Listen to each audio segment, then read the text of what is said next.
On March the 8th, 1864, Ulysses S. Grant, he becomes General-in-Chief of the Union Army and decides to join the Army of Potomac and oversee its operations. I enjoyed Confederate letters in that, in a diary, but particularly letters. They were looking forward to it in a sense, too, because in their view, Grant had finally made it to the big leagues. And of course, the big leagues was the Army of Northern Virginia and Bobby Lee. And they were looking forward to see how the hero of the Union Army is going to fare against what they considered to be the best army in the Confederacy and by far the best general in the Confederacy. And in both those cases were true. Well, it came on May the 4th, 1864, when the Army of Potomac crossed the Rapidan River at Germanna and Ely's Ford, marched into, as a soldier would call it, the demonic wilderness. And there, as we well know, on May 5 and 6, they would fight along the two primary roads through there. Lee's army could, if you will, declare a tactical victory anyhow, because they held the ground. Grant, in turn, and it's very important to understand, Grant, he said that he grabbed the army in Northern Virginia by the throat.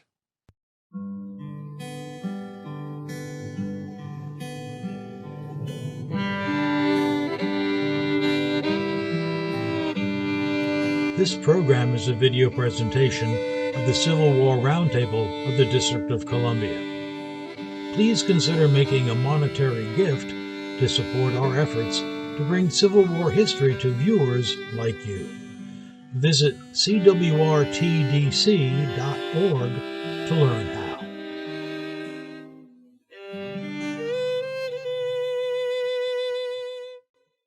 Good evening. This is Steve Jaren. I have the honor and pleasure of introducing tonight's speaker, Jeffrey D. Wert. Jeff's written a wide variety of books on the American Civil War. Won't go over all of them, but a few. He's done biographies. We were talking about John Mosby earlier. He's done a Mosby book, a Longstreet, Custer, and Jeb Stuart books. He's also he's going to be talking about the Bloody Angle today, but a book that just came out. But he's written about other battles, such as the Shenandoah Valley in '64 and Gettysburg Day 3. Books on the two armies, one on the Army of Potomac, the other on Robert E. Lee's books, which is The Heart of Hell, The Soldier's Struggle for Spotsylvania Bloody Angle. It was published in 2022. And by the way, I did a little research. I saw the Atlanta Civil War Roundtable awarded that book for the best book on a Civil War subject published in the preceding year. And that was awarded to him earlier this year. So at this point, I will turn it over to Jeff. Well, good evening, everybody. And Steve, thank you. Kurt, thank you. A little bit of background here. I'd like to point out, I'm sure you all know this, and many things I say you're all going to know. Many of you are going to know more things about Civil War than I do. But what was true in 1861 is true in 1864. And what I mean by that, for the Confederacy to attain independence, they could not win a military victory in the Civil War. They could not conquer the North. They could not have, the Army of Northern Virginia marching down, Broad Street in Philadelphia or something like that. They'd have to arrive at a political settlement. So to remind everybody, what hung over all military operations in 1864 was the forthcoming presidential election in the fall in the North. And how that outcome of the election is going to affect the outcome of the war, and in turn, what happens on battlefields are going to affect perhaps the vote that will be taken. If you reminder, the Union Army of Potomac and the Confederate Army of Northern Virginia spent the winter of 1864 divided by the Rappahannock and Rapidan rivers in central Virginia. If you read their letters and diaries, and they're quite interesting on both sides, men in both sides believed that the forthcoming campaign, and they knew it was coming. There was no question that these old nemesis are going to meet again in some sort of a reckoning, if you will. They both believed that this was decided. The Union felt that victory was for them, and the Confederates believed that victory was at hand for them. I want to remind everybody, and I think history is always looking back. But in 1864, in the spring, no man in the armies knew of Appomattox and what Appomattox meant. They didn't know that where the war is going to end or how it's going to end. They only knew what was daily going on and what they can expect was forthcoming. What I also found interesting about it, well, on March 8th, 1864, Ulysses S. Grant, the hero of all the Western campaigns, you're all familiar with the Grant Society's meet. I don't have to tell you that. He becomes General in Chief of the Union Army and decides to join the Army of Potomac and to oversee its operations. Grant will say part of the reason was I wanted to get away from Washington and all the politics. I enjoyed Confederate letters in that, in a diary, but particularly letters. I want to use a baseball analogy. They were looking forward to it in a sense too, because in their view, Grant had finally made it to the big leagues. And of course, the big leagues was the Army of Northern Virginia and Bobby Lee. And they were looking forward to see how the hero of the Union Army, the great Northern hero, is going to fare against what they considered to be the best army in the Confederacy and by far the best general in the Confederacy. And in both those cases were true. Well, it came on May the 4th, 1864, when the Army of Potomac crossed the Rapidan River at Germanna and Ely's Ford, marched into, as a soldier would call it, the demonic wilderness. And there, as we well know, on May 5 and 6, they would fight along the two primary roads through there. Lee's army could, if you will, declare a tactical victory anyhow, because they held the ground. Grant, in turn, and it's very important to understand, Grant, well, he'll say this later, and I think it's true, clearly true. He said that he grabbed the army in Northern Virginia by the throat, and he was deciding not to relinquish the grip. And we know that he does not do that. So May 7th comes, and Grant has to make a decision, and his decision is to go south. And I think there's, we look at moments in wars or times, and I think one of those times come, and it was nearly the end of May 7th. It was approaching midnight on the 8th, and Grant and Lee's staff were riding down Orange Turnpike, and they were coming to the intersection of Brock Road. And the woods were on fire. Now, they're not heavy flames or that, but they're sort of tinted, if you will, in amber, if you want to use that. And soldiers were marching, and they saw these horsemen coming, and they parted ways. We think they're members of the 5th Corps, and they all stopped to see them. If Grant turned left, they're going to go back across the river, as all the preceding generals had done after they had fought Lee and been defeated. If he turns right, he is going south towards Richmond. When he turns right, they cheer. They cheer him because they had been waiting for somebody to turn south, because they understood, and they believed that.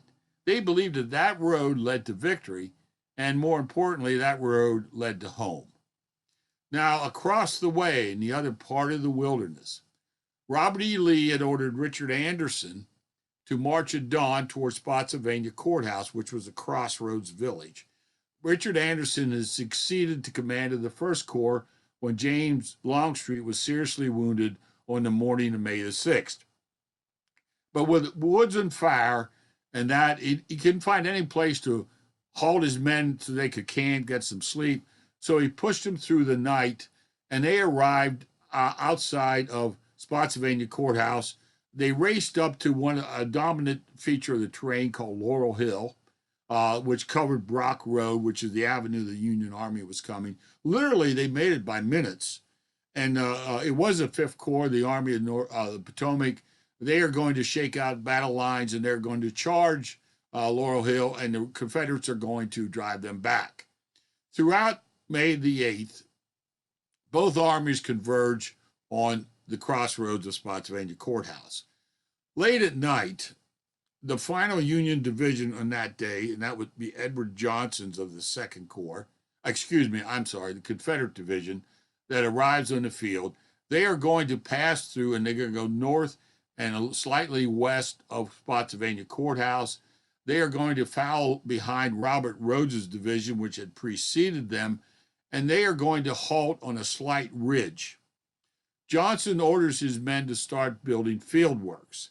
Now, field works had been, well, Lee used them particularly in the Mine Run campaign in November and early December of 1863. There were some field works along Saunders Field at Wilderness, but there was never any extensive network of field works. Spotsylvania will be the change of all that, which we well know.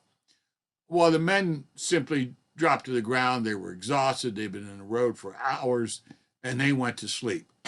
The next morning, May 9th, Robert E. Lee rides up and joins Richard Ewell, commander of the Second Corps, and Edward Johnson. And Lee is looking over this ground here, and he sees the shape of it and how they're fouling in, and it looks like they're, and what they do, they form a salient. And Lee understands right away the problems with a salient. It can be attacked on three sides. And Lee says, and the words are, "This is a wretched line. I do not see how it can be held." Well, Johnson and Ewell discuss it with Lee and say, "Look, General Lee, we hold this high ridge here, this ground. Now, it's not particularly dominant ground, but it is the highest ground in the area." And they said, if we pull back and abandon it, we're going to have to pull back considerably. The Union will come forward and they will occupy it, roll their cannon onto this ridge, and plunge fire down into our new line. Lee reluctantly, and reluctantly is the correct word, he said, okay, what I'm going to do is I'm going to pile cannon into this salient, and he ordered in 29 cannon to back the troops of Robert Rhodes. Johnson had approximately 4,000 men in his division. On the eastern face of the salient, extending Johnson's line, were members of Harry Heath's Third Corps Division. And so Lee would send in the artillery, and they would stay there. For the next, all over the 9th, 10th, and even into the 11th, Rhodes's men, Heath's men, and particularly Johnson's men, will erect field works. When they were finished, the typical work and the soldiers would start to call it, oh, that looks like a mule shoe or a horseshoe, but mule shoe stuck. And they were, the works, trees and mud, they were 4 foot high. They had a firing, a gap, a head log, a gap to which to fire through. They dug out a trench 2 feet deep.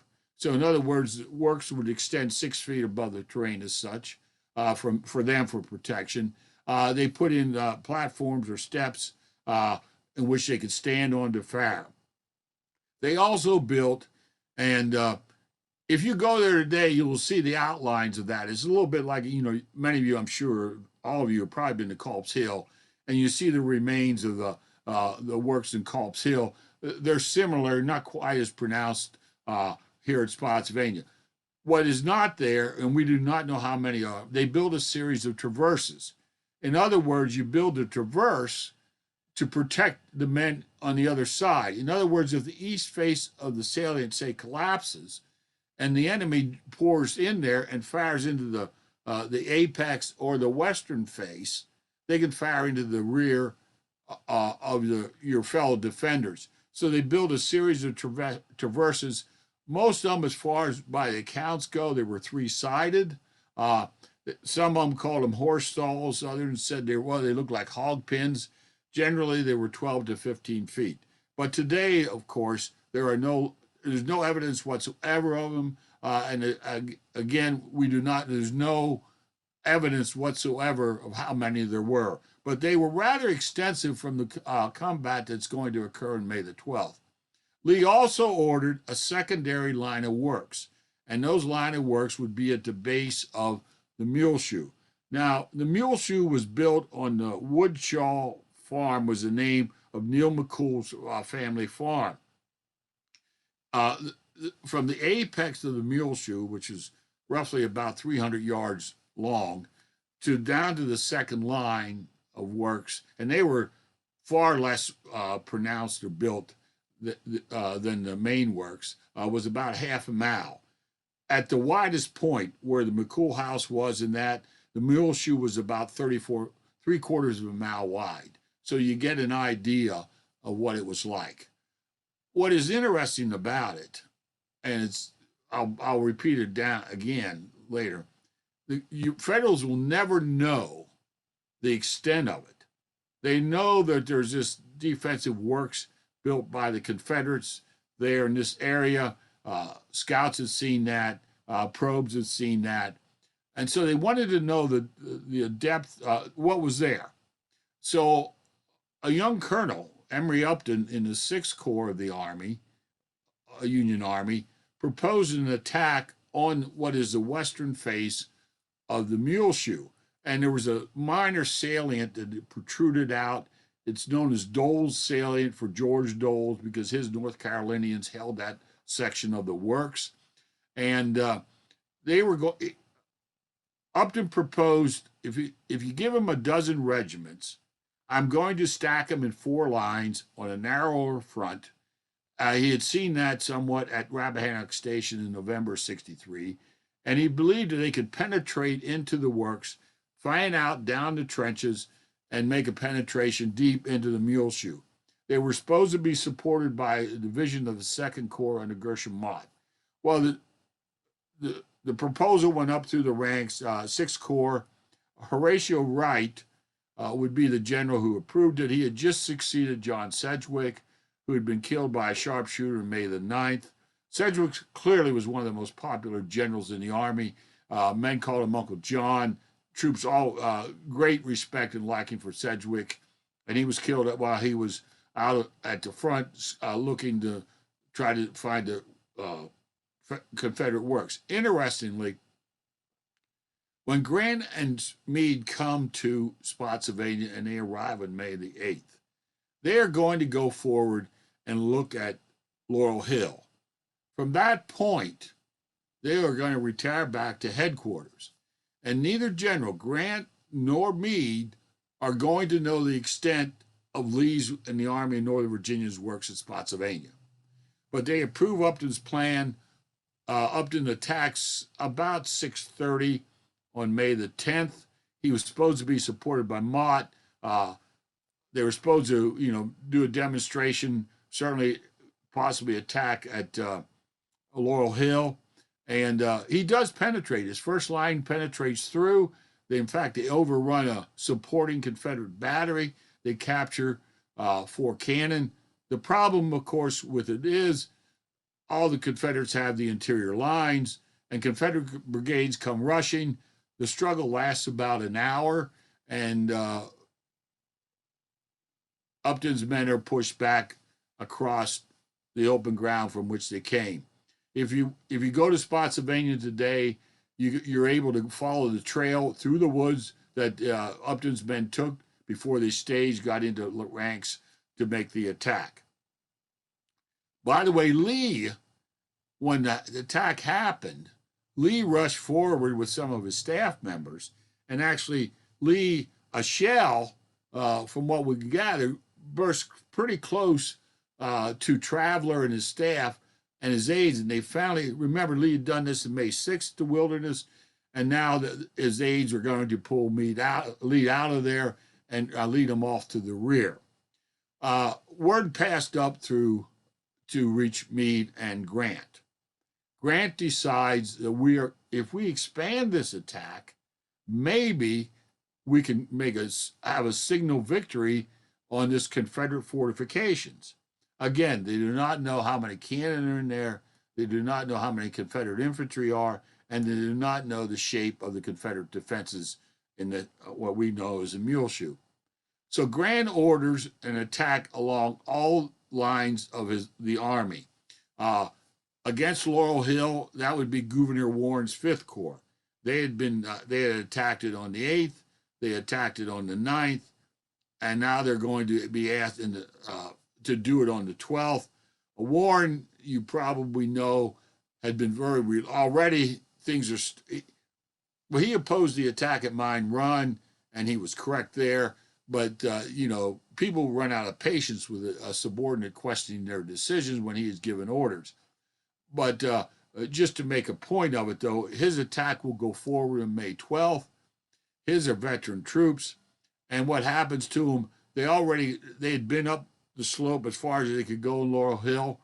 It was probably, there must have been some kind of invisible line in that hill to these veteran troops. On May the 12th, they go to ground. They're not going to go any further. And some of the troops who do this are the famed Iron Brigade, who are arguably, or were, because after Gettysburg, they lose 2/3 of their men at Gettysburg. They were clearly the best Union brigade in the Army of Potomac. And when they go to ground, you know there's a problem. Well, anyways, that attack will falter. On the eastern side, it is left to Ambrose Burnside, and well, that just does. We'll talk about that. But anyhow, the main attack he decides to give to Winfield Scott Hancock and the Second Corps. And at that time in the war, clearly, if you did a survey of troops in the Army of Potomac, which was the best corps in the Army, members of the Second Corps would clearly tell you we are the best corps. And they clearly were the best combat corps in the Army. Hancock's blessed with three outstanding division commanders, John Gibbon, David Birney, and Francis Barlow. Mott, we can't say the same thing about, but he's in it. What is also interesting, of course, though, Hancock always had this great physique about him. You know, he was a rather big man in that regard. Well, that wound at Gettysburg on July the 3rd just sapped that out of him. In fact, we have accounts by surgeons that they attend to this. It's still not healed wound he had in the groin, and they are actually picking pieces of bone and stuff out of it during the Overland campaign. But he's Hancock. So during the night, in what the men in the ranks call a wretched night march, they will march across the lines behind, and they will stop at the home of John and Elizabeth Brown. It's a farmhouse. It's 3/4 of a mile north of the apex of the Muleshoe. Union bands are going to play music behind them, and Confederate skirmishers are north of the Muleshoe, a couple hundred yards. They're along a farm lane, a Landrum farm lane, and that's where they're lying. They're going to hear this. They're going to hear the tramp of troops. They're going to hear the music, of course. They send orders back that they expect an assault on the position by the enemy on the morning of May the 12th. Earlier, on May the 11th, in the afternoon of May the 11th, Robert E. Lee receives a message from his son, Rooney Lee, cavalry officer, that there's movement on the Fredericksburg Road. It appears as if the Union Army is moving south. Lee hears this, of course. He had just seen Grant do that in May the 7th, the 8th, marching south to try to get between Lee's army and Richmond. Lee will have a mistake. He will judge wrongly. But, Gordon Ray, and I'm sure all of you are familiar with Gordon Ray's magisterial 5-volume work on the Overland Campaign, he will say never had Lee made a more egregious miscalculation. The difficulty with that is Lee doesn't, this is the intelligence he's getting. He's being told that the Union Army's on the move, and it looks like they're going toward Fredericksburg. So what Lee decides to do, we have to get between Richmond and the enemy, or perhaps in our pursuit, we can attack an isolated section of Meade's army and wreck it. Well, to expedite that movement the next day, he orders the 29 cannon removed from the Muleshoe because they carved a narrow road into it, if you want to call it a road, and it would take time to get them out of there. In fact, he even asked Johnson to pull back, and Johnson got Ewell interceded and agreed to let the men stay. They will pull out the next morning right away. Replacing the 29 cannon, Lee ordered in 2 batteries of 8 cannon. Now remember, the only thing that Lee believed was possible was to hold that salient backed by artillery. Well, the artillery's gone. About 4:30 a.m. on May the 12th, rain had already started to fall. There had been a dense fog. It was dark. Hancock was supposed to go ahead at 4 o'clock. He delays it for 35 minutes because it's so dark with the fog and everything, and finally they can't wait any longer. Francis Barlow, you know Barlow from Gettysburg, Barlow's Knoll and all that. He's a very blunt man, and he will say later, it was almost a miracle we found the staging area, and he said we were just lucky that we even hit the mule shoe because we really didn't know where it was for sure. All we were told was there's a White House ahead of you. Well, that was the McCool House. And they had based that on a report of one of Gershom Mott's officers who came to the Brown House and do sort of a sketch. So this is how unprepared the Union Army was in the sense of making that attack, which Grant had ordered. You will go forward in these assaults. Well, they hit Johnson's division. We're talking 20,000 Union soldiers in the Second Corps. Barlow's men are going to hit first. They're going to hit the eastern face, followed by Birney's men who are going to hit the apex, followed by John Gibbon's troops that are going to come in between Birney and Barlow, if you will. And all of a sudden, Johnson's men they were in the trenches in time. Some of the guns, powder was wet, it was fouled. They did do some resistance, there's no doubt about that, but they're simply overwhelmed. And you have a mass of these Yankees who are suddenly penetrating. They'd broken through Lee's ranks, and they are driving south towards, what would be a gap in the Army of Northern Virginia, which portended disaster, towards the second line of works. Fortunately for Lee's army, the division commander that they had in reserve was John Gordon. Now, Gordon had just assumed command of the division of the Second Corps because Early's division, had assumed temporary command of the Third Corps because A.P. Hill had gotten ill in the wilderness. And in fact, he comes to Spotsylvania Courthouse in an ambulance. Gordon has 3 brigades, and he orders this 1st Brigade under Robert Johnston, they're North Carolinians. They're towards the western face of the Muleshoe. He orders them to counterattack. His other 2 brigades are under John Hoffman and Clement Evans. Hoffman's are Virginians, Evans's are Georgians. They're south of the reserve line. In front of them, the line behind them is a Edgar Harrison home. That would be Ewell's headquarters. Gordon orders them to charge forward, and they reach the second reserve line of works just ahead of this mass of Union soldiers. By the way, the officers had lost all control of the Union soldiers. It's just a mob of them, a huge mob of them coming forward. They're cheering, yelling.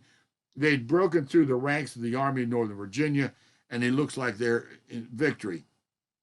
Gordon's men open a volley and stop them. Right there, they recoil.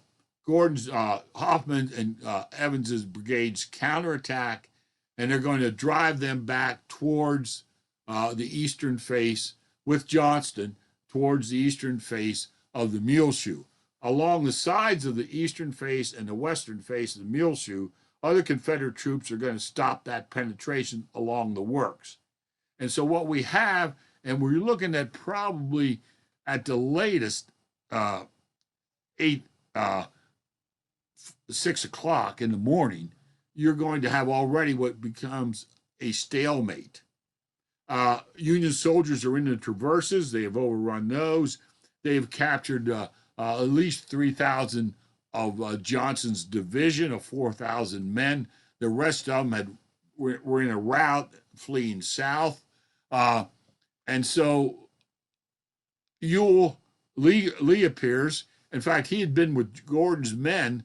There was some belief that he wanted to go in with them again, but we know from accounts, and we believe it's a sergeant in the 49th Virginia, grabs a rein of Traveler and turns Traveler around and leaves Lee out of there. So from this point on, the only way to seal the breach are for Confederate brigades to counterattack. Lee orders a line of works built farther to the rear, and Johnson's fugitives are there. He brings in other people to build these works. But meanwhile, there will be 6 Confederate brigades that are going to enter the fighting at Muleshoe. The first ones in are Cullen Battle's Alabamians, then Dotson Ramsher's North Carolinians, followed by William Wolford's Georgians, Abner Perrin's Alabamians. Perrin is going to be killed very soon after he gets into. He's going to be riddled with gunfire on a horse, and he'll be killed. Followed by Nathaniel and Nat Harris's Mississippians, and finally Samuel McGowan's South Carolinians.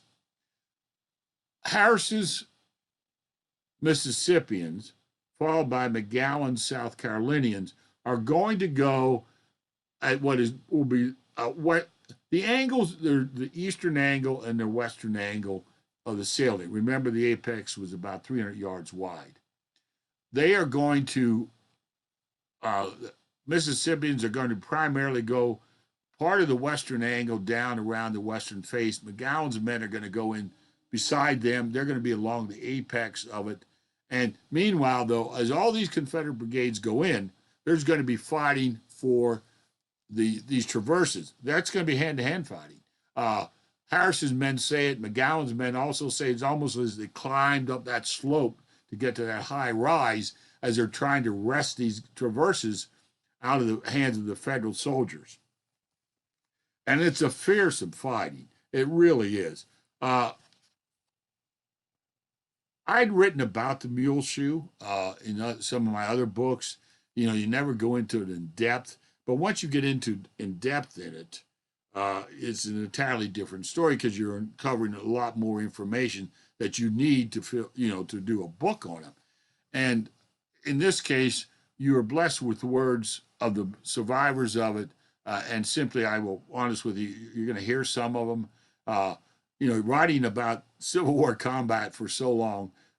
But what I want to tell you, these men had no idea, nothing in their previous experience is going to compare to what happens on this day to them because of the proximity of the enemy and the length or duration of the fighting. John Hale, 17th Maine, and I quote, "All around the salient was a seething, bubbling, roaring hell of hate and murder." Another Yankee called it the death grapple of the war. They said there was nothing. Again, Lieutenant James Caldwell, 1st South Carolinian, just to get an idea, he wrote afterwards, and he's in McGowan's brigade. The question became, pretty plainly, whether one was willing to meet death, not merely to run the chances of it. So in other words, they realized soon, going in there, you probably aren't going to come out. They punch bayonets through the mud and the logs. Men will get up on top of them. They'll hurl down bayoneted rifles. Others will stand up there and fire down.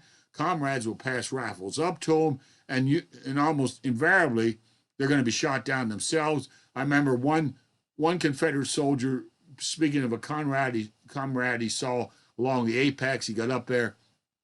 He said he was firing round after firing round. He said, and all of a sudden he just slumped. He just slumped. He was dead.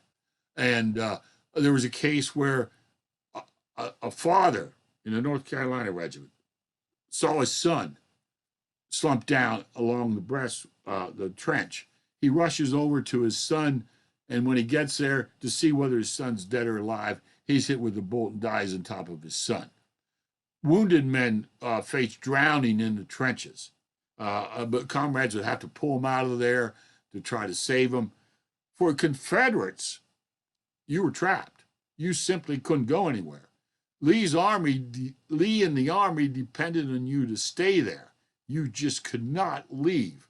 Yankee soldiers, they would rotate in. Soon, 6th Corps troops get into it. In fact, Emory Upton's brigade's right at the front of it, near the west angle in the works. They're right there fighting. A division of the 5th Corps will be sent over Crawford's division. They're not going to get into much.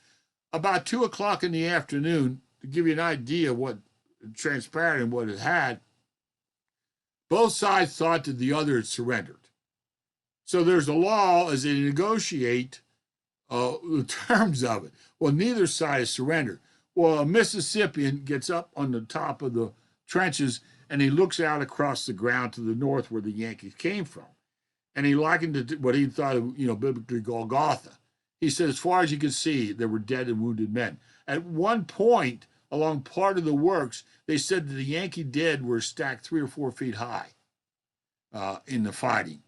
At noon, for example, this is a North Carolina soldier. At noon, the water so bloody in the ditches that one inexperienced would have taken it for blood and tar.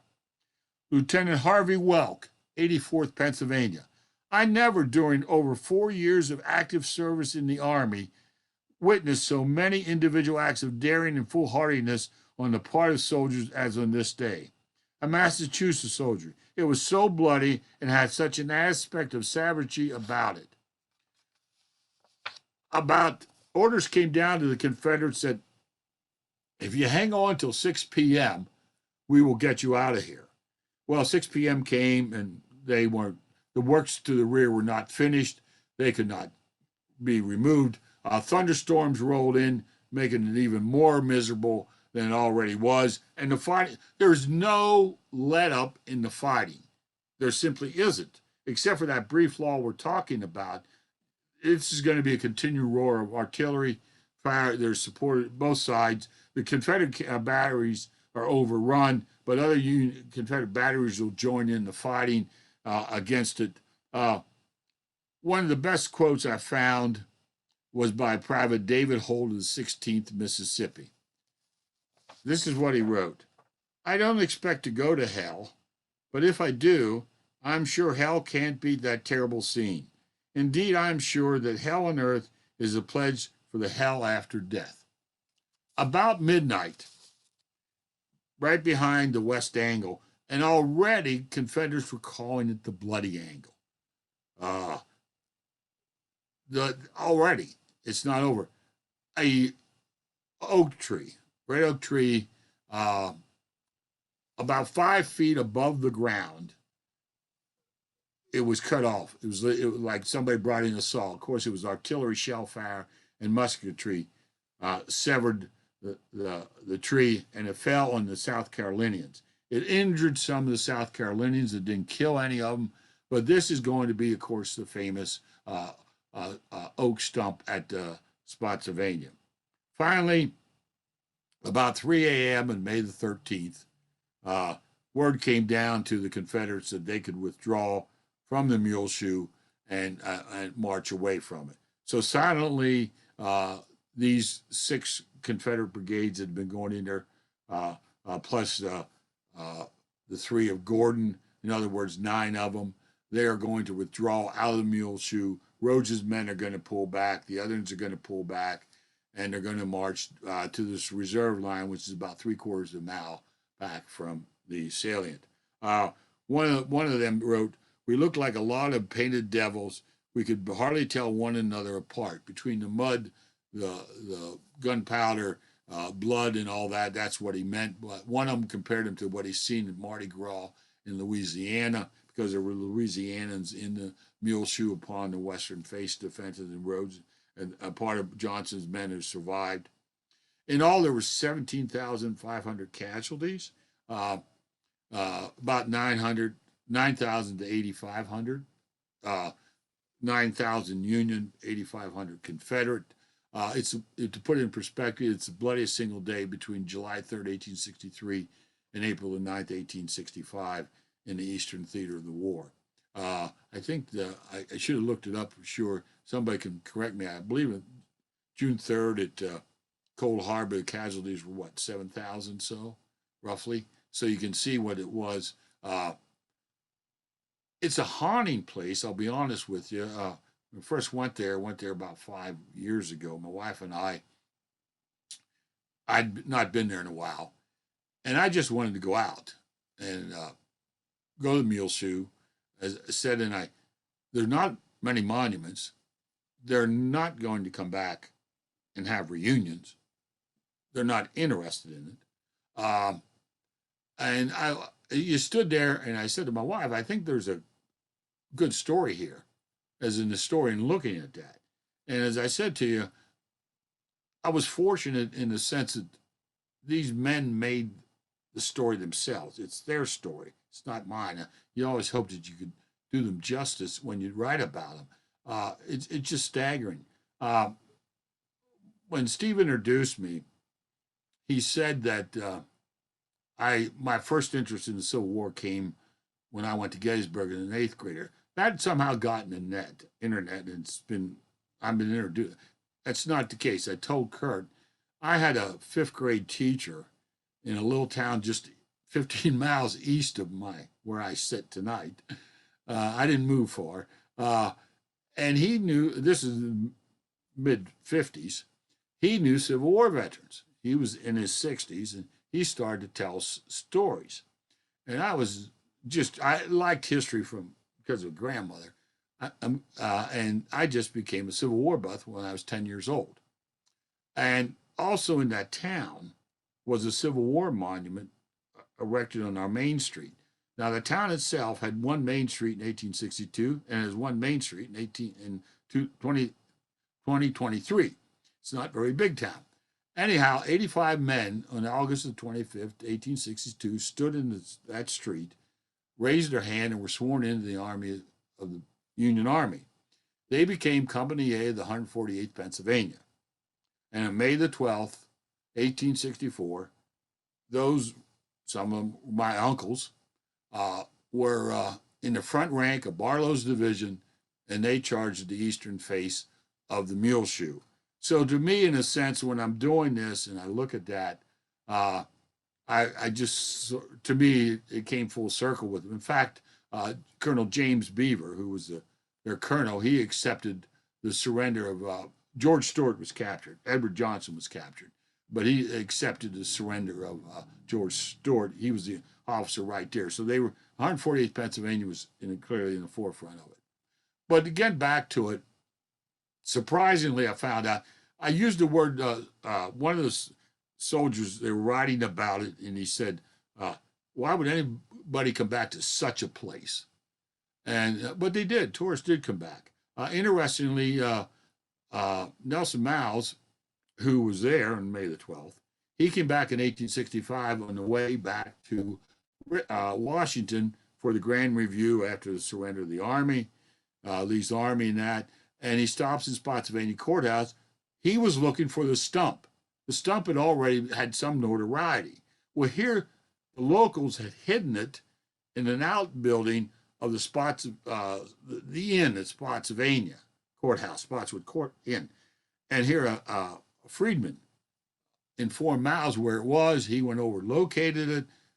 They confiscated the stump, and they took it to D.C., and for years and years and years, it stood at the front entrance of the War Department. Today, it's in the Smithsonian. Finally, though, as men came to it, visitors came, almost all Northerners. One time, somebody asked a Southerner, "Well, why don't you guys visit?" He said, "We don't care to visit these places." Now, they will, of course, you know, they have the Gettysburg, of course, in 1913 and all that. You're going to have a couple monuments dedicated, I think 1909, 1914 there. There's some newer ones, but essentially there's not. And finally, about 1910 or so, an Ohio civilian comes there. He hires a member of the former veteran of the Army of Northern Virginia, and they're finishing a tour of that. He's doing the other battlefields, gets there, and the veteran takes him to the West Angle, the Bloody Angle. And the Northerner said, this is a dark spot. And the Confederate said, no, this was the heart of hell. And indeed it was. Thank you. Any questions? Thank you very much, Jeff. That was a wonderful presentation. Very haunting, very haunting. Can you, how, of course, there were casualties on both sides, and you did talk about some other battles where there were the same number of casualties or more, but the Battle of Fredericksburg was a little bit one-sided on the casualties, at least for one part of the battle, but this one seemed to be pretty bad on both sides. How would you compare it with other battles, ones that you Well, haven't talked about? well, no, I mean, what I said by the 17,500, if you look at the days between what we're talking about, it was the bloodiest day. Of course, the last bloodiest day we were talking about there was July 3rd, 1863, Gettysburg. Uh, Other battles, of course, had many more casualties. Well, just think of the overland campaign itself. Union casualties in the overland campaign was 60,000. Uh, we all go to Gettysburg. I live about 2 hours north of Gettysburg. We all go there. We walk it. We know, and all that. We look at the Union Army and at Gettysburg, the Second Corps, into the wheat field, defending Seminary Ridge on July 3rd. That army dies in the overland campaign. It simply dies. 60,000 men killed, wounded, and captured in the Army of the Potomac. Confederate casualties are high too. I can't quite remember them off the top of my head. I think they're approaching maybe 40. But it might not be that quite, but they were pretty close to it. And I think at least 30. But anyhow, that's what there are other bloody battles, there's no question. I can't prove this because I'm no authority in other wars or anything close to it. Argue how much of your authority in anything you are. And for the men who were there, I can't imagine there's a worse day in American military history. For the proximity, I mean, we're talking rifle barrel length apart. And not even talking the traverses, where they're even actually hand to hand there. But on the main works, you're essentially rifle barrel apart, and you're going to do that with fighting that clearly lasts 20 hours. So it's just staggering if you're there. And if you're a Confederate, you can't leave, So that's why I mean it. But no, this is where the casualties were. And they are very close because they were really mingled together. Of course, of the 8,000 Confederate casualties, 8,500, 3,500 are captured. So their actual losses in killed and wounded are about 5,000. Thank you. Yes, we don't have too many questions in the chat. So if you Kurt, want to open up your mic. Yeah, Kurt. Yes. Yeah, I just want to let Jeff know that John Willen here. I'm a docent at Smithsonian American History, so I was just there giving a tour this afternoon, and you should know that the stump is still there, and I explained this stump to the people. I always do on all my tours, and not only is the stump there, but there at the base of it, there's like hundreds of mini balls there too. It's just incredible. So when I give the tours at Smithsonian, I always talk about Spotsylvania because of that stump from the bloody angle. Well, there were so many mini balls in McCool home that, I don't know, a couple of decades after the war, they were digging them out and all that, and whatever happened, and all those houses, Edgar House, Landrum House, and McCool House, they're all long going, as you know. And they were selling them by the buckets. These mini balls, there were that many in it. But yeah, by the way, I knew it. There is some account that there was actually a second stump, because there was two stumps sitting outside the entrance to the War Department after the war, and they said both of them were from Spotsylvania.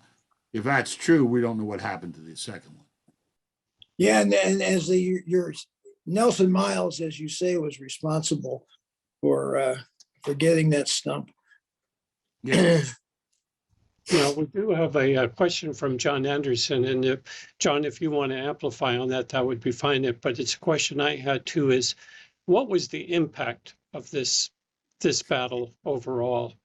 And John has asked, was this battle a signal to Lee that Grant was not going away? But what was the biggest takeaway at that time from this battle? You mean the Spotsylvania campaign as a whole, Battle of Spotsylvania, or just May 12th? Spotsylvania, yeah. Oh, Spotsylvania overall, it was clear. Well, one thing, the nature, the face of battle, as we say it, changes. From now on, everywhere they go, they start to build field works. Both armies get so skillful at it, the maze of field works, the web of field works, whatever you want to call them, from outside of Richmond down through Petersburg, they're going to be massive and lengthen that miles and miles and miles. Spotsylvania is the point of departure, if you will, on that. After Spotsylvania, no matter where they go, they're going to build them, and they're going to build them in a hurry. Actually, the mule shoe ones, Confederates had very few tools to do them. It was plates, canteen halves, a lot of that. They had axes, of course, they had to cut down the trees, but nevertheless, no, that's part of it. The other thing is, and remember Grant's famous line, he was going to fight it out on this line All summer. And what he says is true. He chokes the life out of the Army in Northern Virginia, but it takes 11 months. And what's, to me, I don't want to too much elaborate, but I wrote a book on Lee's army called Glorious Army, which covered from the time Lee took command through Gettysburg, which is the highlights of the army. I think some of their greatest service to the Confederacy was in 64. If things would not have happened in the West, please remember that late August of 64, Lincoln's told by Republican operatives all over the country, Mr. President, you're not going to win this election. They're tired of it. I mean, when newspapers can just have columns of killed and wounded for 4 or 8 pages, and that's all they are, people are tired of it. And then, of course, you have Atlanta, and then I think the 64 Shenandoah Valley campaign seals that. But that's because the Army in Northern Virginia had made a stalemate, and that's to Lee's credit and his Army's credit. What they did in 64 was what they had to do, but they could only take so much, and that's what eventually is going to happen.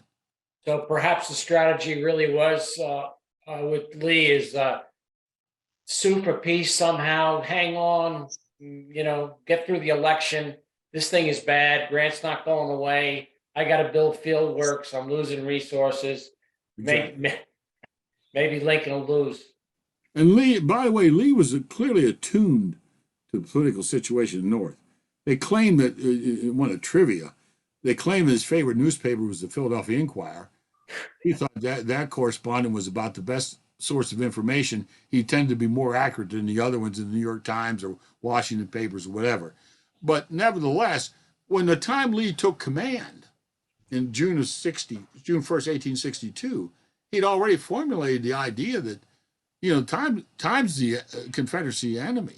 We can't fight a prolonged war. We don't have the resources to fight a prolonged war. So we have to take chances. I mean, Lee does. He goes down roads that no other Confederate general is going to do. But he knew that he had to win victories to break the will of the Northern people. And that reflects back to 64 in the sense of looking ahead. That's how you do it, to Lee's mind. Yeah. All right. Stan, I see you have your hand raised if you want to ask a question. Well, it wasn't a question. If I could just add something. I've done a lot of research on a general who was near and dear to me. Alexander Webb was the commanded Gibbon's 1st Brigade in Hancock's Corps. And on the 12th, he was shot off his horse at the Landrum House. The bullet went through his head. And came out his ear somehow, but he recovered. He was 8 months in recovery, but then he took over became chief of staff to Meade in the Army of Potomac. And he said he lay there. He tried to raise up because he said for 2 reasons. Number one, to see if he was still alive, and number 2, because when the guys, the medical people would go through the battlefield to do triage, if they saw somebody face down in a pool of blood, they would save them for last, with a pool of blood under the head. So he tried to keep his head up. And by the way, he wound up writing in the Battles and Leaders of the Civil War, he wrote the chapter on going through the wilderness. he only mentioned himself once. He said, "Shot in the head, I was taken to the rear."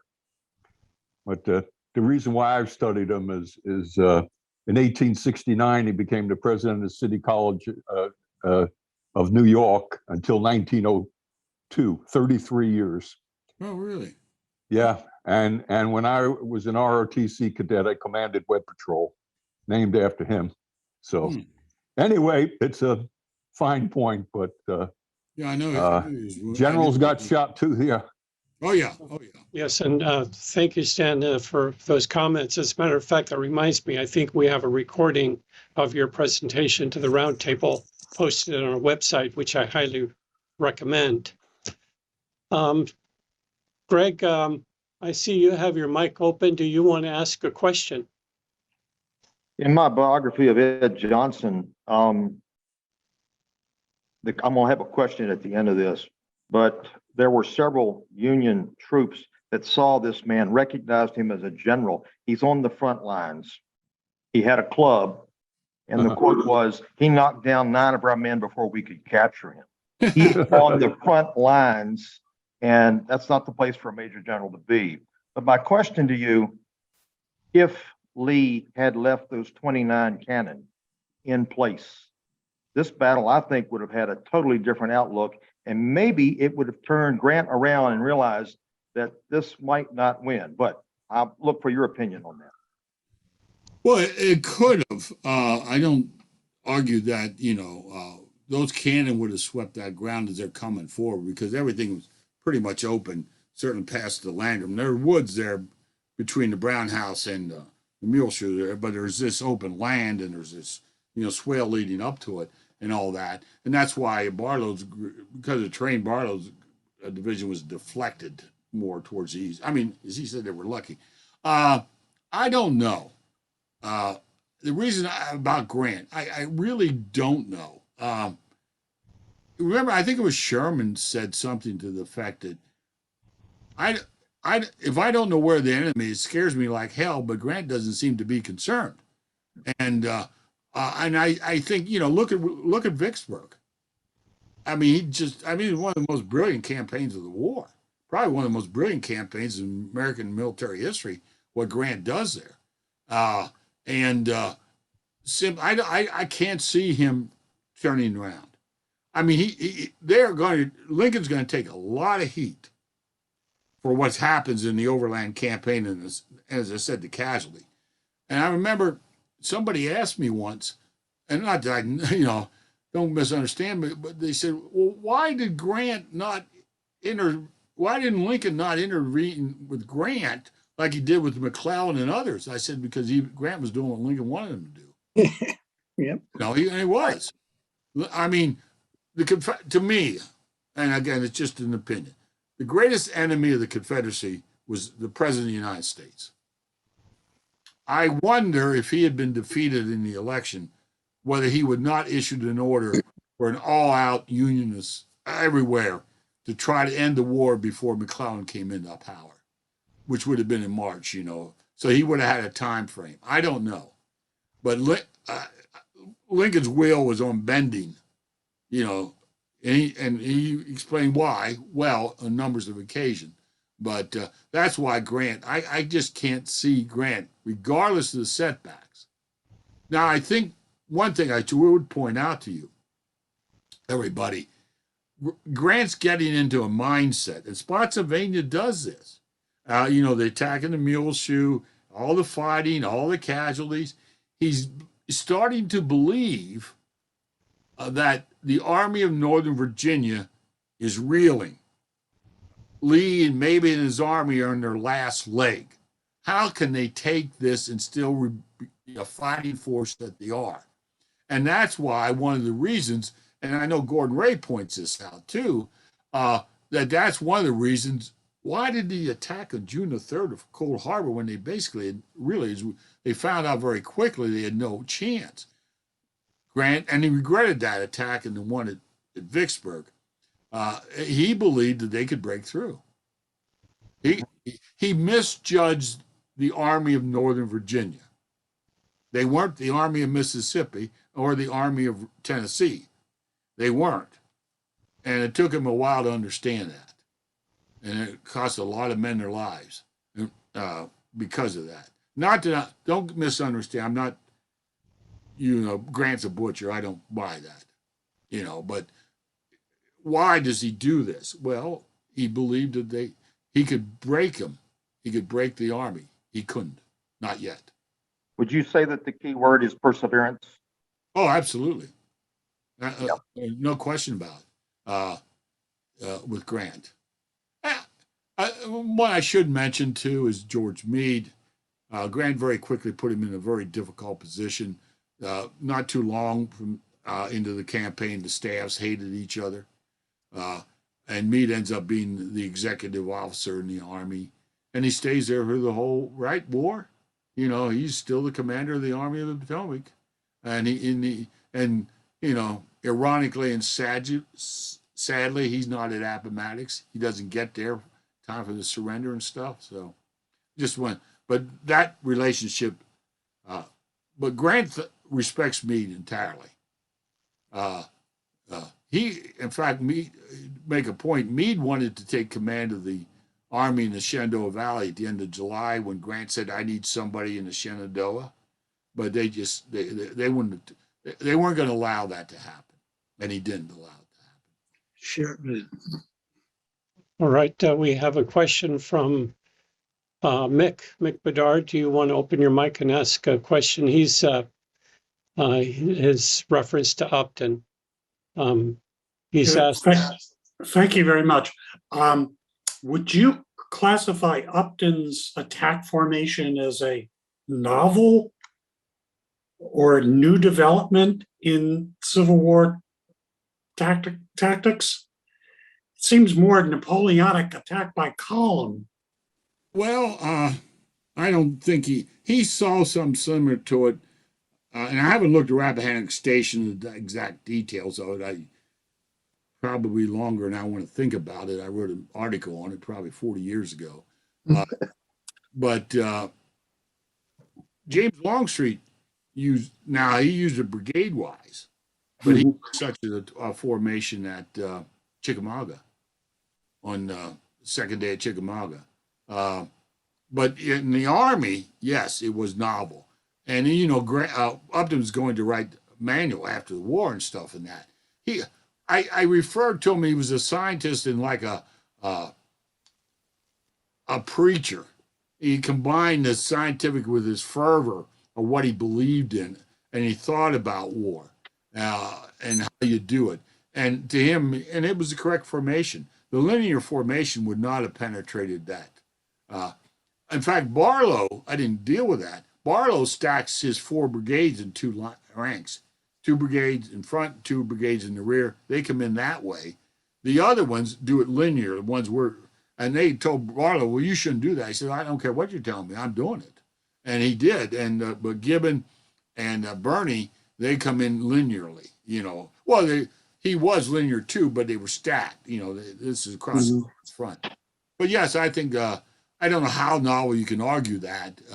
There's no way I think Upton knew about Chickamauga or other places too that I can't tell you for sure about. But at that time for them, yeah, it was. With limited success. Bill Binzel, you want to make your comment and maybe talk about the significance of the telegram? Sure. Without going into the long story, I am in possession of a telegram handwritten by Secretary of War Edwin Stanton to General Benjamin Butler that describes the Battle of Spotsylvania and the capture of Allegheny Johnson. And I'm happy to post that. It may take me a minute. So if there is an interest in me in putting it up on the screen, I will do it. But Kurt, if it will take me a minute. So if you want to skip on down to the next question, I will work on doing that. All right. If we have any other questions, please raise your hand or put them in the chat or let me know in the chat that you have a question. But in the meantime, I will just comment on something you said, Jeff, about the memorialization. I knew someone from the South who said as a child he was taken to every battlefield in the South except where the Union won. And in some ways, Spotsylvania was a loss for both sides. Yes, the Union is designated as winning, but it was a horrible, horrible battle, especially May 12th. And so maybe that accounts for folks not really wanting to memorialize that. But I don't know what's your thoughts on that. It's getting a lot more attention now. Oh yeah, I know it does seem that way. You know, I can't. You know, I'm a northerner and all that, but when you look at it, you know, it took them a long time to go to uh, Gettysburg and that and other places. They weren't interested in going to places. The veterans weren't. Another thing people forget about. I really, you know, they talk about these monuments and stuff and that in the sense of when they went up. The 11 southern states were so economically devastated. You know, before the war, I hope I'm right, somebody can correct me. They were the wealthiest section of the nation. Of course, that had to do with the value of property and slaves and everything else. And after the Civil War, they're the poorest section of the country, and some former Confederate states in 2023 remain the poorest in the country, I guess by statistic. I mean, it was long lasting there, so it took them so long to recover. Oh, I've run into it, and when I've tried to, you know, locals and that share things, they were a little bit reluctant to do it with me. Most people, by far and away, are not. They're wonderful, generous people, and I found that over all these years of family things and stuff like that. They're willing to share, but I can see where they're growing up. That would have been the case. By the way, I don't mean this quite the same, but Benjamin Butler's name reminds me of Ambrose Burnside, and I forgot to mention that he was supposed to attack at 4:30 on the morning of July the 12th and hit the eastern face. He will not go in for several hours later. And they did make some penetration, but they were very quickly beaten back. And then at one point in the afternoon, Lee counterattacks and he routs some of Burnside. Grant was already seeing that Burnside probably wasn't even fit to command a corps. I hate to say that. Because a good friend of mine, whose name is a story, and keeps reminding me that the only Union general who really whipped James Longstreet was Ambrose Burnside at Knoxville. So, you know, whatever it is, you know, in that sense. But he failed in the wilderness. He fails at Spotsylvania. And down the road, of course, the worst thing is going to be the crater at Petersburg for Burnside. All right, thank you.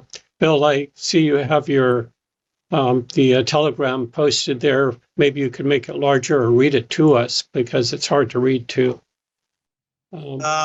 It's dated May 14th. Copy of dispatch just received. Washington, May 13th, 1864. General Butler. A dispatch received from General Grant on the battlefield. I'm not sure what it is. Reports. Reports a general Attack. by him at 6 a.m. in which great success was achieved. Hancock has confirmed Major General Edward Johnston division taken him and General Early and 40 cannon, and the prisoners were something captured by the thousands. Edwin M. Stanton, Secretary of War. I think it said, and the prisoners were counted by the thousands. Yes, Yeah. I think that's right. Counted by the thousands, right? Of course, it wasn't Jubal Early, it was Maryland Stewart. Yeah, and he came. Johnson and him were brought to Grant's headquarters, and Stewart was put on airs. So when they were being taken farther to the rear, Grant saw to it, or Meade did, that Johnson got a horse and they made Stewart walk. These were Stewart- all part of the Marston, General Marston's papers that were put up for auction probably 10 some odd years ago. And this was among them. This an original? Yes. Oh, wow. By the way, they started removing the dead on the 13th and the wounded. I think there was, I forget how many wagons, 274 wagons in the line heading to Fredericksburg. And then they left them, and then everybody came back. The Confederates came in the next day, the 14th, and they retrieved their wounded. For a long, long time, the McCool Farm was a burial ground. And then eventually, they went into National Cemetery and stuff. But that's what happened to them. Bill, could you stop sharing? For some reason, it took the chat box away. Do we have any other questions? John Gibb does point out that the Confederates suffered fewer dead than the Union Army, but the Confederates had fewer troops Yeah, to lose. exactly. So, John, if you want to amplify on that, so it made a larger percentage of the Confederates that were casualties. John, if you want to open up your mic there. All I was wanted to point out that was that at that stage of the war, Lee knew he could not keep on going and losing troops, even though he lost fewer men than what the Union Army lost. He was at a position he couldn't keep, losing men, and just Grant, even though he knew that he could, he lost more men, but Grant knew he had more troops that he could lose. So I should have. somewhat of a moral victory, I guess. There was 38,000 Union soldiers in the fighting on May 12th. There were 17,000 Confederates. So the 55,000 total. So the Union had an advantage of more than 2 to 1. But the Confederates were, mostly on the defensive, if you will, once the counterattacks secured the lines as near as they could and the traverses. So, yeah. And so the percentage clearly was, well, you take 8,000, 8,500 and 17,000, you're looking at 50% casualty rate in the Confederates. Of course, as I said, the real 3,500 were prisoners, 3,000 or so initially of Johnson's division. Going back to what we were discussing in the social hour, you can see how these two incredible forces, armies, opponents came together to be arguably the greatest armed forces in the world when they came together as one nation. This, through this tragedy, the skill that they had, both armies, North and South, you could see when it was all over, you could see them coming together as a tremendous force, as one. Yeah, that may be a book by itself in terms of the silver lining as to whether the Civil War assisted the United States once it was back together again in being more prepared for wars. Thank you, John. I believe Upton was the general in chief at one time post-war. No, I don't think so. He had some high position though, didn't he? Yeah, I can't tell you. I know he committed suicide. Yeah, he had a sinus tumor. Yeah. I know Schofield Miles, I guess, became chief of staff. But generally, it was end up Sherman and then Sheridan. And after Sheridan, I think it was Schofield. Probably right. I think Miles was the Philippines or the Spanish-American War. I forgot what he commanded during. One or the other, or both. It had something to do with Cochise too, didn't he? Well, yeah, he had something to do with Sitting Bull too. Well, I want to You thank mean everyone. Geronimo? I do Yeah, want to thank Geronimo, Jeffrey. Geronimo. Let's Geronimo. have another big round of applause for Jeffrey Wert for such a wonderful presentation and taking the time out today to speak to our group.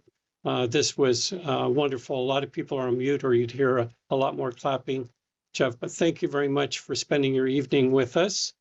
And Thank you. Steve, thanks for initial invitation. Wonderful. Thank you. Welcome. Yep. I And- hope you enjoyed it.